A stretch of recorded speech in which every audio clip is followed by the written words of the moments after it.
Lenguaje y literatura para noveno grado. Continuamos con la unidad 5, semana 4. Anticipación. Vamos con el tema estrategias para la recopilación de datos. Actividad 1. Leemos la siguiente información y dialogamos. Al desarrollar procesos de indagación sobre determinados temas, suele ser necesario buscar y recolectar información que sirva para complementar y sustentar nuestra investigación. La recopilación de datos puede ser a través de cuestionarios, en líneas o entrevistas telefónicas, tomando a un grupo específico de personas que representen la muestra a investigar. Los cuestionarios son procedimientos utilizados para la investigación que permiten evaluar procesos o personas. Esta técnica de evaluación puede abarcar aspectos cuantitativos o cualitativos. Uno de sus rasgos principales es que cada persona debe llenar su propio cuestionario. La cuestión es en individual. Los datos que se pueden recoger en cuestionarios son datos personales de la persona estudiada, nivel educativo, vivienda, trabajo, opiniones personales con respecto a diferentes temas, motivaciones o conocimientos específicos. Características de los cuestionarios en línea. Se elaboran diferentes tipos de preguntas, opción múltiple, verdadero o falso, de respuesta abierta, numérica, entre otras.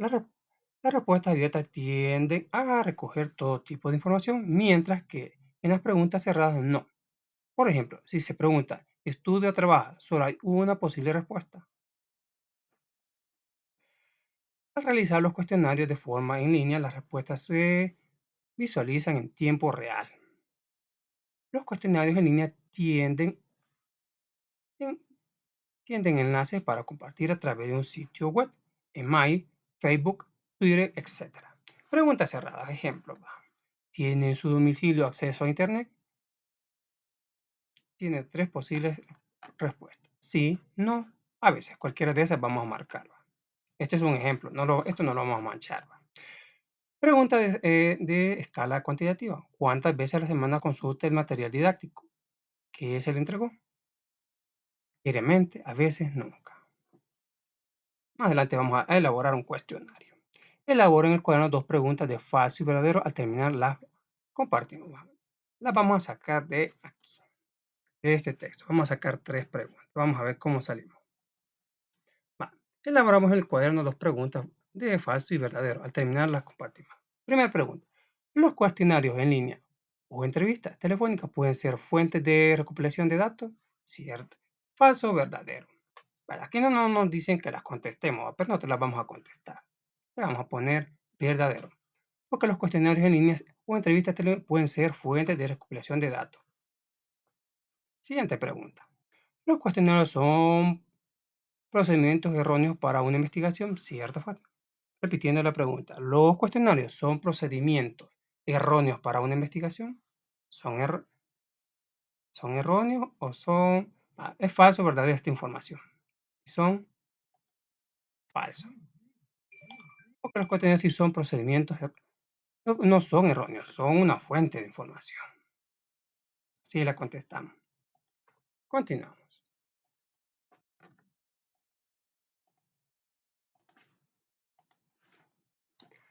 Construcción. Actividad 2. Leemos la siguiente información. Entrevistas telefónicas. Hello. ¿Puedo hablar con el dueño de la casa? No, no está. ¿Dónde está? Anda lejos. Vale. Entrevista telefónica. Consiste en establecerla en comunicación con las personas que será sujeta a estudio, con el propósito de obtener respuestas o determinados temas. Con el fin de recolectar información, la entrevista favorece obtener datos más completos, permite profundizar en las temáticas a través de las mismas respuestas del entrevistado. Debido a esto, las preguntas deben ser claras y abiertas para que las personas se sientan cómodas respondiendo. Características de la entrevista. La entrevista es de carácter verbal, por lo que se necesita un entrevistador o entrevistadora que actúe con mucho profesionalismo, porque de esta persona depende la calidad de información. Las preguntas deben ser abiertas y claras. Se pueden replantear de diferentes maneras para obtener más información de lo que se quiere investigar. La entrevista se aplica a personas que poseen mucha información sobre un tema. Estructura de la entrevista. Presentación del tema. Se presenta y explica el propósito de la entrevista. Cuerpo principal. La persona que entrevista expone las preguntas. Conclusión. Se sintetizan los puntos abordados. Se hace referencia al objeto más importante de la entrevista. Pueden ir en diferentes segmentos para diferenciar las temáticas. Cierre. Se agradece a la persona entrevistada el aporte brindado y se analiza. Expresamos nuestras dudas e inquietudes. Actividad 3. Elaboramos un cuestionario. Aquí seleccionamos un tema de interés como los hábitos de estudio de mis compañeros o compañeras. Ese es el tema que vamos a elegir más fácil. O pueden elegir otro. Determinamos qué información necesitamos, datos personales, conocer cuántas horas dedican a la lectura, al estudio de la asignatura, al deporte o realizar otra actividad. Pero no vamos a basar solo en esto. Organizamos las preguntas por orden de importancia, seleccionamos si serán abiertas, cerradas, de acción múltiple, entre otras. Vamos a elegir tanto abiertas, cerradas y de opción múltiple, entre otras. Redactamos las preguntas verificadas que comprendan y respondan a la información que queremos recolectar. Elaboramos el cuestionario de ser posible en línea, en alguna plataforma como Google Form, sino en una página de papel bond o en nuestro cuaderno. Más fácil, va en el cuaderno o en papel bond. Seleccionamos a 6 estudiantes para que completen el cuestionario. Una vez tengamos los datos, analizamos una descripción de los hallazgos. Bueno, las podemos hacer en cuaderno y les sacamos fotocopia. Más fácil. Aquí tenemos el cuestionario. ¿Cuál va a ser el objetivo? Investigar cuáles son los métodos de estudios escolares. ¿Dónde es tu lugar favorito de estudio? Aquí de respuesta múltiple. Tu cuarto, la sala, jardín, corredor, cualquiera. Bueno, por lo general es el cuarto, aunque es bonito a veces ir al corredor. A veces en el jardín hay más paz, siempre cuando el jardín sea grande, va. ¿Cómo te gusta estudiar? Acostado, sentado, de pie, caminando. Dice que es bonito hacerlo acostado, ¿va? A veces sentado, pero a veces cuando uno camina como que más se le quedan las cosas. Cualquiera, la pregunta de acción múltiple.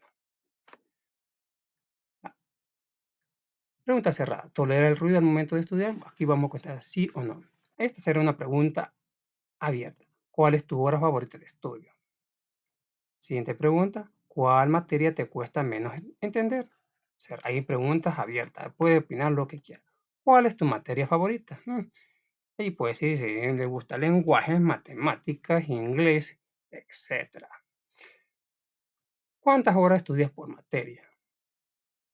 Y otra, ahí pueden decir un momento en la mañana, en la mediodía, en la noche, en la madrugada.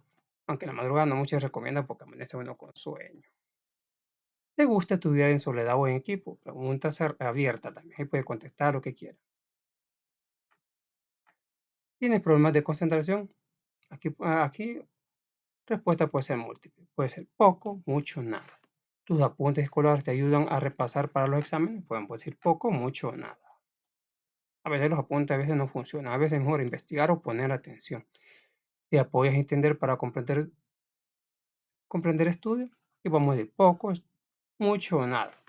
¿Te es fácil hallar apoyo en internet para hacer tareas? Y podemos poner poco, mucho o nada. Aquí vamos con una pregunta cerrada. ¿Te gusta realizar tus tareas bien? ¿Sí o no? Al hacer tus tareas no te ayuda a la hora de un examen. Aquí vamos a poner cierto o falso. Claro, aquí la pregunta es falso, ¿va? Porque sí, hacer las tareas es lo que más ayuda a comprender los exámenes. A veces, cuando uno hace bien las tareas, no es necesario que estudie, porque todo lo lleva memorizado.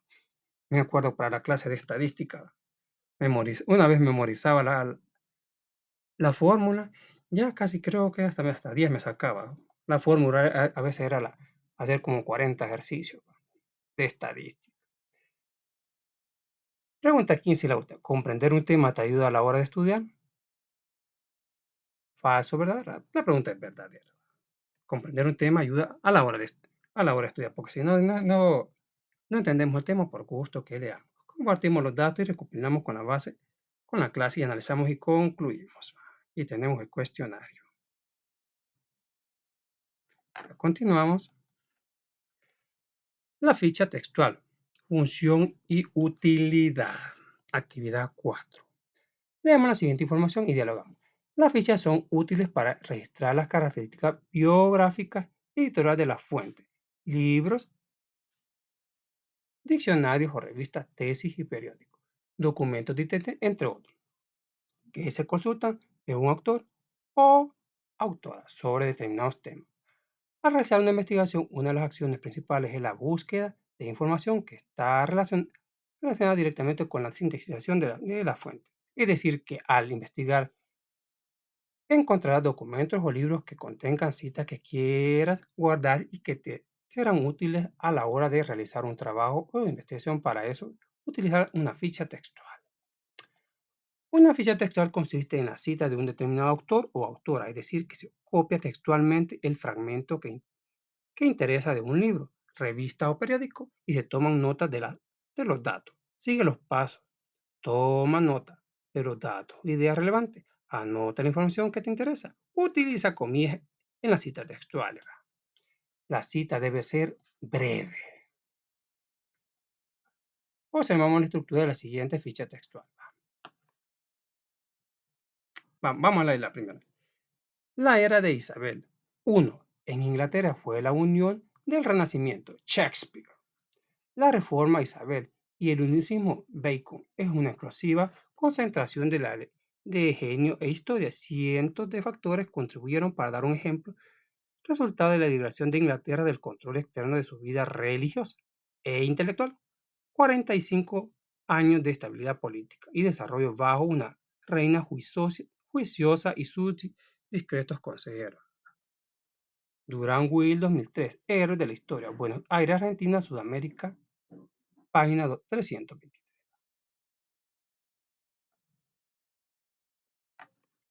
Aquí tenemos lo que es, el tema es Shakespeare y Bacon, subtema Renacimiento inglés, ficha 1. Aquí tenemos las citas textuales entre comillas, así la vamos a colocar. Datos del libro consultado. Y tenemos Durán Will 2003, Héroes de la Historia, Buenos Aires, Argentina, Sudamérica, página 323. Actualmente, al escribir la bibliografía, utilizamos las normas de American Psychology Association, APA, que actualmente están en la 7ª edición. Estas normas son lineamientos generales para hacer referencia a la información que se consulta al momento de hacer un trabajo de investigación que debe contener una biografía. Tenemos primer apellido y la letra inicial del primer nombre. Año de publicación, está 2003. Título del libro, Héroes de la Historia. Ciudad y país, Buenos Aires, Argentina. Editorial Suramérica. La editorial Suramérica, digamos, podemos hacer referencia a quién se encarga de hacer la referencia. Pero en el caso de nosotros no vamos a consultar una editorial, vamos a consultar la página texto.info, lugar donde podemos encontrar mucha literatura como, veamos, los cuentos estos de Edgar Allan Poe, Shakespeare, tenemos La Metamorfosis, tenemos, entre otros, Hamlet, tenemos infinidad de literatura. Comenzamos. Vamos a la siguiente actividad. Actividad 5. Selecciono diversos libros e identifico 3 citas textuales. La siguiente cita la vamos a sacar de, adivinen, de Romeo y Julieta. Vamos a leer parte del prólogo. En la hermosa Verona, donde acaecieron estos amores, dos familias rivales igualmente nobles habían derramado, por sus odios mutuos, mucha inculpa sangre. Sus inocentes hijos pagaron la pena de estos rencores, que trajeron su muerte y fin de su triste amor. Solo 2 horas va a durar en la escena este odio secular de raza, atender al triste enredo y suplir con nuestra atención lo que falte a la tragedia. Shakespeare, William Shakespeare. 1597, año de publicación, Romeo y Julieta, Londres, Inglaterra. La editorial sería Textos.info. Ellos se encargan de distribuirlo en su página. ¿Cuál sería el tema aquí? Sucesos en Verona. Subtema, tragedia amorosa. Ficha 1. Así le vamos a poner. Siguiente, vamos con, adivinen, vamos con algo de Edgar Allan Poe. Uno de sus primeros poemas que no tuvieron mucho pegue según estaba leyendo. Pero de eso, el más famoso de ese libro poema es El Cuervo, que hasta en Los Simpsons, como les comentaba, en cierta ocasión, hasta ahí sacaron más o menos una idea de lo que era esa historia del cuervo. Veamos, desde niño, Poe prometía una gran belleza. Sus compañeros de colegio hablaban de su ágil y robustez. Su imaginación y su temperamento nervioso estaban contrapesados por la fuerza de sus músculos. El amable y delicado ángel de poesía sabía dar excelentes puñetazos. Era pleitito. Más tarde dirá que él, una buena persona, una buena señora, vale, más tarde dirá de él una buena señora. Era un muchacho bonito. Bueno, está algo complicado, si era tremendo. Poe, el apellido, Edgar Allan, 1827. Poemas, El hombre, así se llama este poema, es el intro al libro. Boston, Estados Unidos. Aunque él después, posteriormente, según dicen, se mudó a otro lugar, pero creo que fue en Boston donde creó este poema. Estados Unidos, texto.info. Va. ¿Cuál sería el tema? Impresiones que causa Edgar Allan Poe. Subtema, descripción de las impresiones, ficha 2. Siguiente, vamos con la obra que no mucho no entendimos, pero da a entender que se convirtió en un insecto gigante. Vamos con la metamorfosis. Va. Cuando Gregorio Sancia se despertó una mañana después de un sueño intranquilo, se concentró sobre su cama, convertido en un monstruoso insecto. Como diría Vegeta, insecto. Estaba tumbado sobre la espalda dura y en forma de caparazón. Y, al levantarse un poco la cabeza, veía en su vientre abombado parduzco, dividido en partes duras en forma de arco, sobre cuya protuberancia apenas podía mantenerse el cobertor, a punto ya de resbalar al suelo. Son muchas patas, ridículamente pequeñas en comparación con el resto de su tamaño, le brillaban desamparadas ante los ojos. Cat, pronunciamos bien este nombre, Cat K. Yo creí que era Canflan, pero no es Cat K. Frank, 1915. La metamorfosis. Escribió en Leipzig, en Alemania, textos.info. Ahí podemos encontrar esta información. El tema aquí es el despertar de Gregorio Samsa. Subtema, la tragedia de Gregorio Samsa. Ficha 3. Ahí tenemos. Continuamos. Vamos a ver. Hoy vamos con la variación lingüística. Actividad 6. Leemos la siguiente y respondemos. Leemos la siguiente y respondemos. Variedad lingüística. El español fue traído a El Salvador en el siglo XVI. Hoy en día sabemos que es una de las lenguas más habladas del mundo, así como sabemos que a lo largo de la historia el lenguaje ha estado en constante cambio, debido a la extensión del territorio, de la cultura y de las clases sociales que facilitó que no todas las personas hablamos el mismo español, sino que existiera una variación entre las distintas formas del lenguaje. Este conjunto de cambios se experimentan en relación con la lengua estándar. Aunque hablemos español en México, Argentina y Colombia, podemos notar diferentes fonéticas en la pronunciación, diferencias muy marcadas en relación con el tono de intensidad de la voz y hasta con diferencias sintácticas. La variación lingüística refiere a las diferentes formas que tenemos de expresarnos en la misma lengua.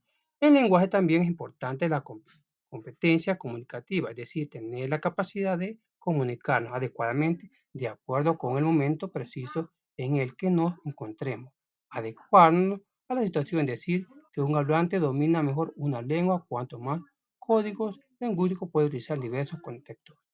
Variaciones lingüísticas. Está la jerga, el tecnicismo y cultismo. Jerga es el lenguaje especial que usan solo entre los individuos de determinados grupos sociales, ciertas profesiones u oficios. El empleo de una jerga es un vocabulario específico que no comprenden otras personas. Por ejemplo, la palabra rollo para referirse a una situación, problema, o precisa o proceso quirúrgico. Palabras de jerga médica. Tecnicismo. Cada una de las palabras técnicas utilizadas en el lenguaje científico es como un lenguaje de profesionales que no forma parte del lenguaje común. Por ejemplo, en la informática utilizan las palabras software para englobar lo intangible o palabra molécula que utilizan en los biólogos. Cultivo se refiere a un mayor conocimiento de la lenguaje, selección de vocabulario, riqueza en el lenguaje, extremo y cuidado en la pronunciación de las palabras. Por ejemplo, cuando utilizamos la palabra cibernauta, pragmático, retórica. Va, va. Hablamos de la misma forma con nuestros amigos, con nuestros docentes, argumentamos nuestra respuesta. No, pues ante un maestro se le habla con respeto, pues no hay confianza de amigos. El lenguaje tiene que ser técnico, un poquito más profesional, ¿va? No vamos a hablar vulgaridades, ¿va? Contra amigos hablamos vulgaridades, obscenidades. Eso no le podemos decir a un profesor porque se le está faltando el respeto. Continuamos. Consolidación. Actividad 7. En ambiente laboral se habla al igual que en casa, explicamos. Se habla igual en un ambiente donde hay un sinfín de compañeros, donde se comparten penas y alegrías. El grupo es tan numeroso como la oficina, taller, etc. Estos se vuelven otra familia, así que se habla igual, la misma forma de referirse. Hablamos español de la misma forma que en México. ¿Qué nos diferencia? Pues no, pues tenemos distintas costumbres, los significados de las palabras son distintas. Palabra que para mí es simple en México puede ser vulgar. Bueno, un ejemplo de una palabra que, bueno, pues tenemos la palabra que cientos cantantes censuraron, por lo menos la palabra mamón. Parece que el grupo español, los hombres G tuvieron que censurarla. Bueno, la decían, pero la decían un tono, ¡Mamos! Hasta se quedaba así, porque esa palabra en México es muy, esa es mala palabra. Y qué decir otra palabra que el grupo Caló tuvo que censurar en su canción, va, del Capitán, va. En la canción, va. Porque parece que la palabra pinche en México es una mala palabra. O sea que, no, bueno, para nosotros significa algo sencillo, ¿va? Pero ya es mala palabra, no se la puede decir. A veces las entonaciones de palabras son diferentes también, ¿va?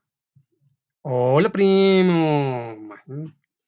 ¿Qué tal, comadre? ¿Cómo ha estado, comadrita? Un tono bien raro, ¿va? Va.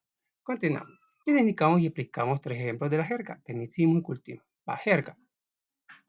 Tenemos bolo, chuco, no sea burro, mañoso, cochina, etc. Tecnicismo: memoria RAM, microchip, cirugía, política, etc. Cultivo: campus, déficit, hábitat, ultimátum.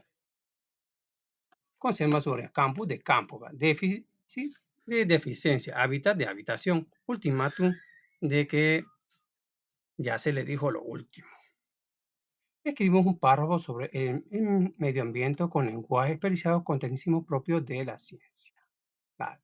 Hagámoslo así primero. El medio ambiente es el espacio en el que se desarrolla la vida de los distintos organismos, favoreciendo su interacción. En él se encuentran tanto seres vivos como elementos sin vida y otros creados por la mano del hombre. Vamos a ver. Retomamos el texto anterior y lo reescribimos sin tecnicismo para comunicarnos a un grupo de amigos. El medio ambiente son todos los sitios en el planeta donde las criaturas pueden vivir con otras, ya sea su misma raza o de otra clase. En este sitio se encuentran los seres que se mueven y los que no, las cosas que no tienen vida como el agua, la roca, etc. Así lo podemos en nuestro idioma, porque es importante comunicarnos de acuerdo con el texto en el que nos encontramos, para que no haya error en la comunicación y el mensaje no tenga interferencia para ser entendido. Ahora vamos con practicar lo aprendido para terminar ya la unidad 5.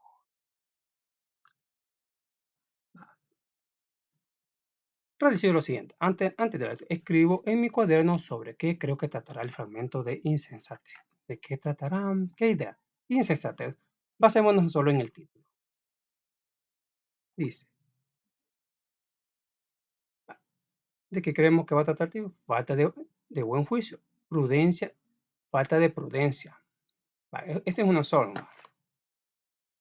Falta de buen juicio, de prudencia y madurez antes de actuar por parte de algunos de sus personajes mencionados en el texto. Bueno, iniciamos. Insensatez. Yo no estoy completo de la mente, decía la frase que subrayé con el marcador amarillo y que hasta pasé en limpio en mi libreta personal, porque no se trataba de cualquier frase, mucho menos de una ocurrencia de mí de ninguna manera, sino de la frase que más me impactó en la lectura realizada durante mi primer día de trabajo, de la frase que me dejó Lelo en la primera incursión en esas 1100 cuartillas impresas casi a renglón seguido, depositadas sobre él, el que sería mi escritorio por mi amigo Eric, para que me fuera haciendo una idea de labor que me esperaba. Yo no estoy completo de la mente, me repetí, impactado por el grado de perturbación mental en que había sido hundido ese indígena cachiquel testigo del asesinato de su familia. Bueno, tratemos de explicar esto.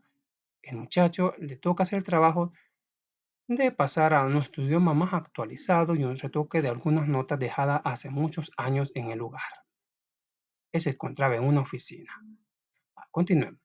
Nadie puede estar completo de la mente después de haber sobrevivido a semejante experiencia, me dije, cabildado, morboso, tratando de imaginar lo que pudo ser el despertar de ese indígena, a quien habían dejado por muerto y que luego, muchos años después, tuvo la oportunidad de contar su testimonio para que yo lo leyera y le hiciera pertinentes correcciones de estilo. Solo iba a modificar lo que el indígena había contado. En su testimonio, que comenzaba precisamente con la frase yo no estoy completo de la mente, que tanto me había conmocionado, porque resumía de la manera más compacta el estado mental en que se encontraban las decenas de miles de personas que habían padecido experiencias semejantes a la relatada por el indígena Cachiquel, y también resumía el estado mental de los miles de soldados y paramilitares que habían desatado con mayor placer sus mal llamados compatriotas. Aunque debo reconocer que no es lo mismo estar incompleto de la mente por haber sufrido el descuartizamiento de los propios hijos que por haber descuartizado hijos ajenos, tal como me dije antes de llegar a la contundente conclusión de que era la totalidad de los habitantes de ese país la que no estaba completa de la mente, lo cual me condujo a una conclusión aún peor, más perturbadora, y es que solo alguien fuera de sus cabales podía estar dispuesto a trasladarse a un país ajeno cuya población estaba incompleta de la mente para realizar una labor que consistía precisamente en editar un extenso informe de 1100 cuartillas en el que se documentaban las centenares de masacres evidenciadas de las perturbadoras generalizadas. Yo tampoco estoy completo de la mente, me dije. Entonces, en ese mi primer día de trabajo, sentado frente al que sería mi escritorio, durante esa temporada con la vista perdida en las altas blancas paredes casi desnudas de esa oficina que yo ocuparía los próximos 3 meses y cuyo mobiliario consistía nada más en el escritorio, la computadora, la silla que yo llegaba y un crucifijo a mi espalda, gracias a la cual las altas paredes no estaban completas desnudas.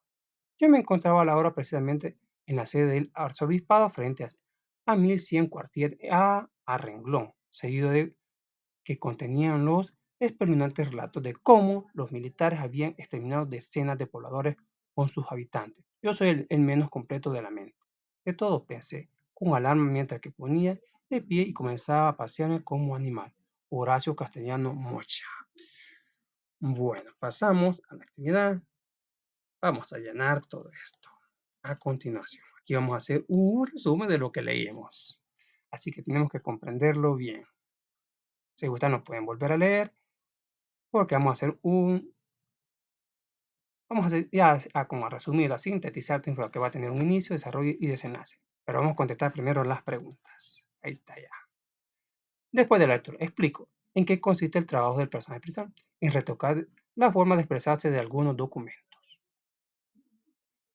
Creo que las escenas de violencia perturban al personaje, justifico. Pues dice, yo no estoy completo de la mente, me repetí, impactado por el grado de perturbación mental en que había sido hundido ese indígena cachiquel, testigo del asesinato de su familia. Con estas palabras, el personaje narrador nos indica que las palabras escritas no lo dejaron Lo dejaron sin saber qué pensar. No sabía qué pensar. Explico cuál creo que es la denuncia social que desarrolla el fragmento, el abuso de autoridad y barbarie ante una comunidad indígena. Bueno, no solo una, fueron varias. ¿Qué tipo de narrador tiene el fragmento leído? Ejemplifico. Un narrador omnisciente que nos cuenta los desastres ocurridos porque resumía de la manera más completa el estado mental en que se encontraban las decenas de miles de personas que habían padecido experiencias semejantes a la retada por el indígena cachique. ¿Qué características de la novela negra presenta al texto? Son mencionados los crímenes, se menciona el actuar delictivo por parte de las autoridades policiales de esa época. Ahora llegamos a la última pregunta. Sintetizo el fragmento leído, el inicio y desarrollo y desenlace. Bueno, un buen reto, pero vamos a tratar de hacer lo mejor posible, lo mejor. El narrador nos cuenta que en su primer día de trabajo, él tiene que modificar unos documentos en sus expresiones, pero una de estas lo impacta, en la cual dice, yo no estoy completo de la mente, así nos dice que no está completo de la mente. Ahí concluimos lo que es el inicio, diciendo, no, yo no estoy completo de la mente. Bueno, lo dice el autor, no yo. Ahora continuamos, dice, ahora vamos con el desarrollo.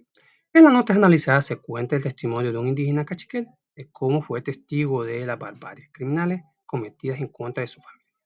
El estado mental de este era desastroso, pues él sobrevivió a esa masacre. Pero este era uno de los tantos relatos similares vividos de esa época. También relata de cómo que se encuentran otros documentos donde narra el estado mental de los soldados y paramilitares para cometer actos criminales con los de su mismo pueblo. Ahí tenemos el desarrollo.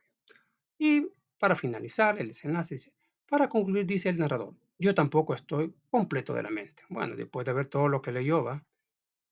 Me dije entonces, en ese mi primer día de trabajo, estaba con la vista perdida en su oficina, de solo ver documentos donde relataban injusticias sociales causadas por los militares hacia la población de esa zona.